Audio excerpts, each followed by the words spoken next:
प्राचीन काल की बात है। एक बार मनु नाम के एक राजा थे। वे बहुत धर्मात्मा, दयालु और ईश्वर भक्त थे। एक दिन जब वे अपने हाथों से जल से अर्घ्य दे रहे थे, तभी उनके हाथों में एक छोटी सी मछली आ गई। मछली ने विनम्रता से कहा, हे राजन, मुझे जल के बड़े जीव खा जाएंगे, कृपा करके मेरी रक्षा कीजिए। राजा मनु को दया आ गई और उन्होंने मछली को अपने कमंडल में रख लिया। लेकिन थोड़ी ही देर में वो मछली बहुत बड़ी हो गई। राजा ने उसे पहले घड़े में, फिर तालाब में और फिर नदी में छोड़ा, लेकिन हर बार वो मछली और बड़ी होती चली गई। अंत में राजा ने आश्चर्य से पूछा, हे अद्भुत मछली, आप कौन हैं? तब मछली ने अपना दिव्य रूप दिखाया और कहा, मैं विष्णु हूं। शीघ्र ही इस पृथ्वी पर महाप्रलय आने वाला है, सब कुछ जलमग्न हो जाएगा। जब वो समय आए, तुम एक बड़ी नौका तैयार रखना, 7 ऋषियों, पौधों के बीज और सभी जीवों के जोड़े उस नाव में रखना। मैं मछली रूप में आकर उस नाव को अपने सींग से बांधकर सुरक्षित स्थान तक पहुंचाऊंगा। जैसा भगवान विष्णु ने कहा था वैसा ही हुआ। कुछ समय बाद पृथ्वी पर महाप्रलय आ गया। चारों ओर केवल जल ही जल था। राजा मनु ने नाव तैयार की और उसमें 7 ऋषियों को तथा जीवों के बीजों को बिठाया। तभी भगवान विष्णु विशाल मछली के रूप में प्रकट हुए। उनके सिर पर एक बड़ा सींग था।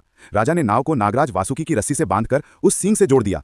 भगवान मत्स्य ने नाव को सुरक्षित रूप से हिमालय की ऊंचाइयों तक पहुंचाया। प्रलय का जल शांत हुआ और इस प्रकार नवजीवन और नई सृष्टि की शुरुआत हुई।